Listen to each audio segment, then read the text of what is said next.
Hello, it's Judith here with this week's video. And this week I'm going to talk about health anxiety. And this can manifest itself in several ways.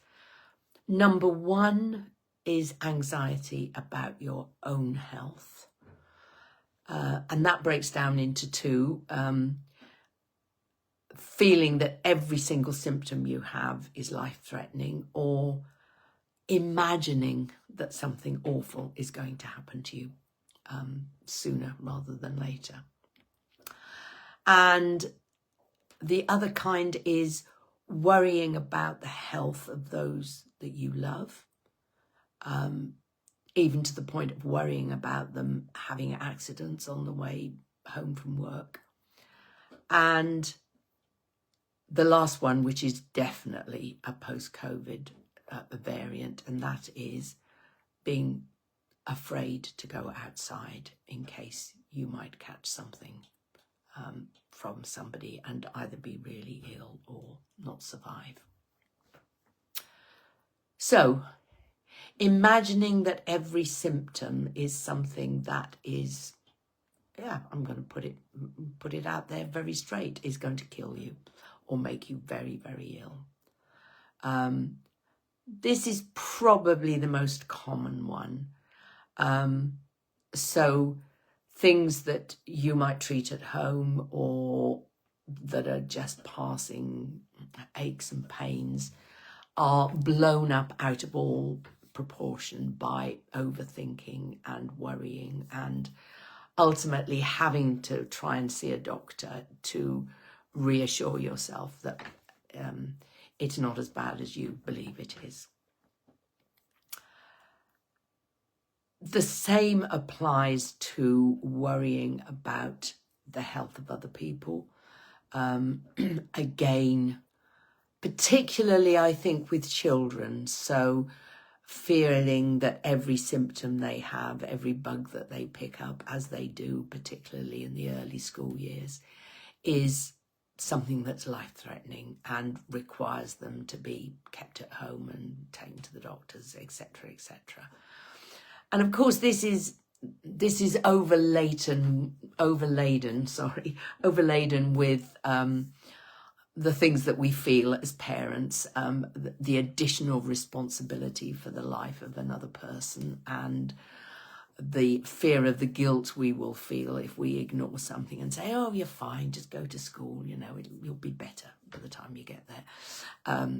The guilt that could lead to if it was something serious. And of course, as with all the other stuff that bothers us, there's enough on social media to worry us about the effects of certain symptoms or the results that may arise from certain symptoms.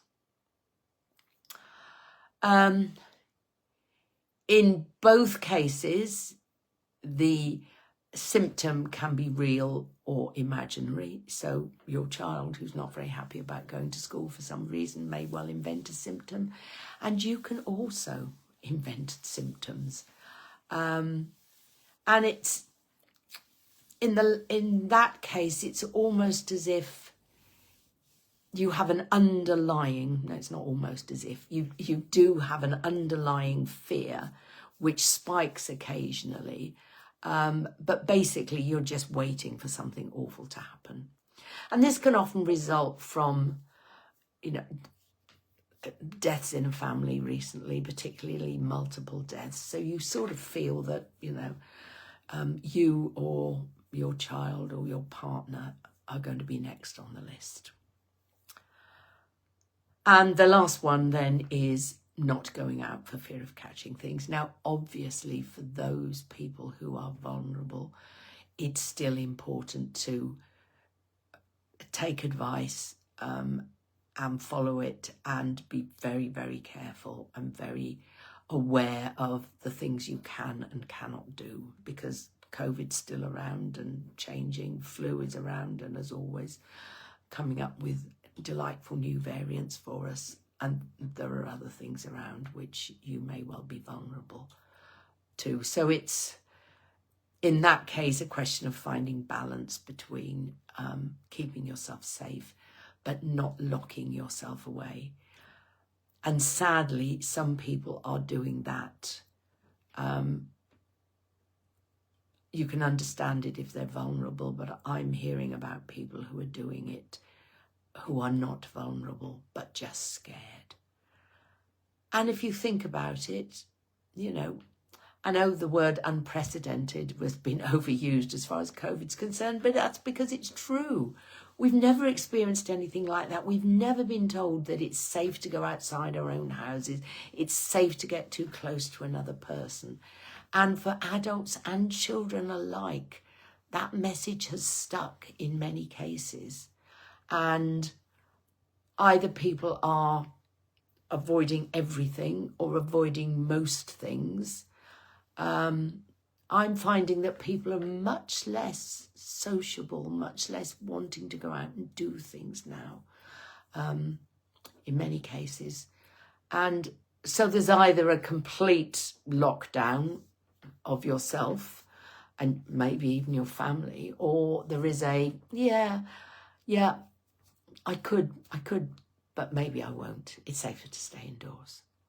And of course, for those people with social anxiety, it's a nice excuse still. They loved being locked down, not having to make excuses for not going to things, not having to feel they had to go to things because it was important to somebody else, and just being able to say, no, we can't go anywhere. Isn't it lovely?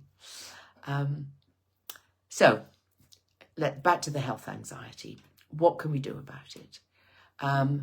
We can learn to get into a more balanced state, to not panic over every symptom or every person we may meet outside.